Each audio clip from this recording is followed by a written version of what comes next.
அஸ்ஸலாமு அலைக்கும் வரஹ்மத்துல்லாஹி வபரகாத்துஹு. Welcome to Tamil Islamic remedy. வெள்ளிக்கிழமை இரவும் பகலும் நம்ம செய்ய வேண்டிய ஒரு முக்கியமான விஷயம்தான் நபி ஸல்லல்லாஹு அலைஹி வஸல்லம் மேல ஸலவாத் ஓதுவது. நம்ம மத்த நாட்கள்ல சொல்றதை விட ஜாஸ்தியா வெள்ளிக்கிழமை அன்னைக்கு ஓதுறது மிகவும் சிறப்பு. நம்மளோட இந்த அமல்களை நம்ம நன்மைக்கான ஏடுல எழுதி வைக்க பிரத்யேகமான மலக்குகளை அல்லாஹு தஆலா நியமிச்சிருக்கான். வியாழக்கிழமை இரவில் அல்லாஹு தஆலா சில மலக்குமார்களை பூமிக்கு அனுப்புறான். அவங்க கையில வெள்ளியால் ஆன ஏடும் தங்கத்தால் ஆன பேனாவும் இருக்கும். நபி ஸல்லல்லாஹு அலைஹி வஸல்லம் ஒரு ஹதீஸ்ல, எவர் ஒருவர் என் மீது வியாழன் இரவு முதல் வெள்ளி இரவு வரை ஸலவாத் அதிகம் ஓதுறார்களோ அவரது பெயரை இந்த ஏடில் மலக்குமார்கள் எழுதி வைத்து அல்லாவிடம் கொடுப்பார்கள் என்று முஹம்மது நபி ஸல்லல்லாஹு அலைஹி வஸல்லம் கூறினார்கள். அது மட்டும் இல்லாம மஹ்ஷரத்துல நரகத்துக்கு மேல இருக்கிற சிராத்துல் முஸ்தகீம் என்ற பாலத்தையும் அல்லாஹு தஆலா அந்த நபர்களுக்கு வெளிச்சத்தால் நிரப்புவான்.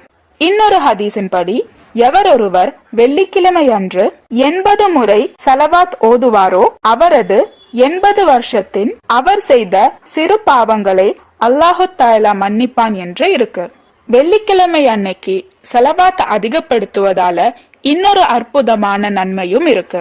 அது என்னன்னா, கியாமத் நாளில் இந்த நபர்களை சிறந்தவர்களாகவும் நபிக்கு நெருக்கமானவர்களாகவும் சுவனம் செல்ல நபியின் சிபாரிசுக்கு தகுதியானவர்களாகவும் இருப்பாங்க.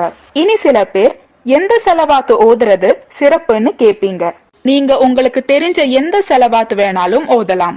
நம்ம எல்லாருக்கும் தெரிஞ்ச ஒரு ஸலாத்து தான் ஸல்லல்லாஹு அலா முஹம்மத் ஸல்லல்லாஹு அலைஹி வஸல்லம். இது ஓதுவதற்கு எளிமையான ஒரு ஸலவாத். அல்லாஹும்ம ஸல்லி அலா சய்யிதினா வ மௌலானா முஹம்மதின் வ அலா ஆலிஹி வ ஸஹ்பிஹி வ பாரிக் வ ஸல்லிம். இந்த ஸலவாத்ல நபியோட குடும்பத்தையும் சஹாபாக்களையும் உள்படுத்துறதுனால இந்த ஸலவாத் மிகவும் சிறந்த ஒன்று. அல்லாஹு தஆலா உங்களோட 80 வருஷத்தின் பாவங்களை மன்னிப்பதோடு நாளை நம்மை நபி ஸல்லல்லாஹு அலைஹி வஸல்லம் அவர்களுக்கு நெருக்கமான நபர்களாகவும் ஆக்கி அருள் புரிவானாக. ஆமீன்.